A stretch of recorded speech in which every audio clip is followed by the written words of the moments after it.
একটি খুব সাধারণ সমুদ্র বীচও আপনাকে হয়তো চমকে দিতে পারে।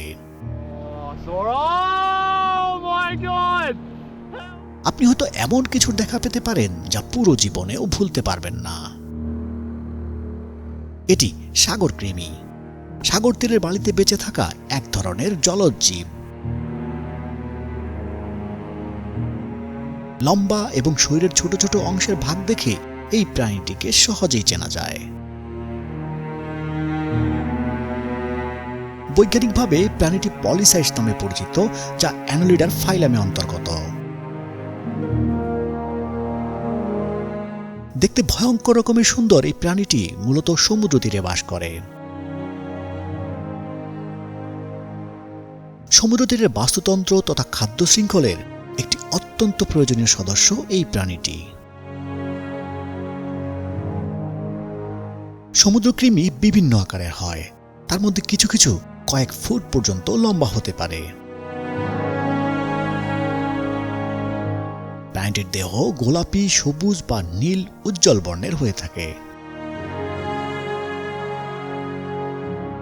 পৃথিবীর সব সমুদ্র তটেই কম বেশি দেখা মিললেও দক্ষিণ অস্ট্রেলিয়াতে বেশি পাওয়া যায় এই প্রাণীটি।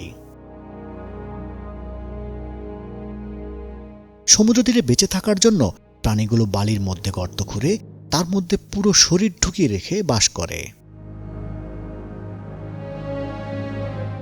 এভাবে তারা শুধু শিকারই নয়, বরং চরম পরিবেশেও বেঁচে থাকতে পারে। তাদের এই বালি খোঁড়ার কারণে সৈকতে অক্সিজেন বৃদ্ধি পায়,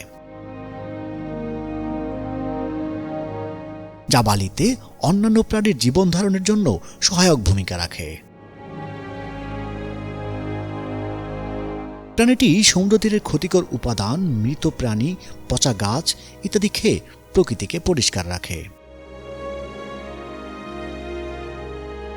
এর মাধ্যমে প্রাণীটি পুনর্ব্যবহারযোগ্য পুষ্টিকে প্রকৃতিতে আবার ফেরত দেয়।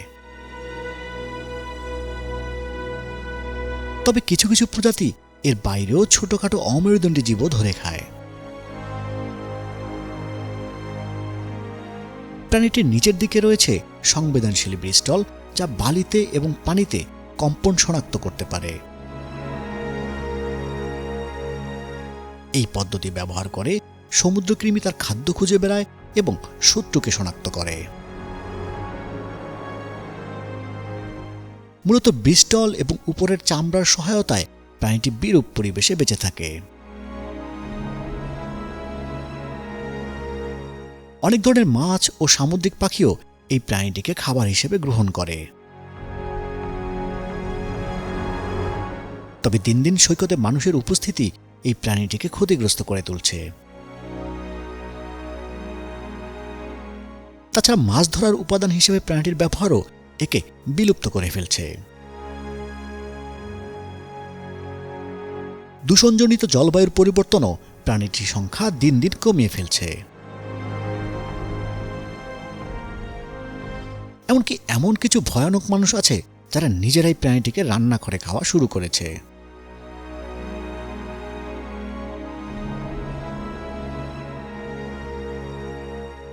মানুষের এমন আগ্রাসী আচরণ থামাতে হবে শীঘ্রই।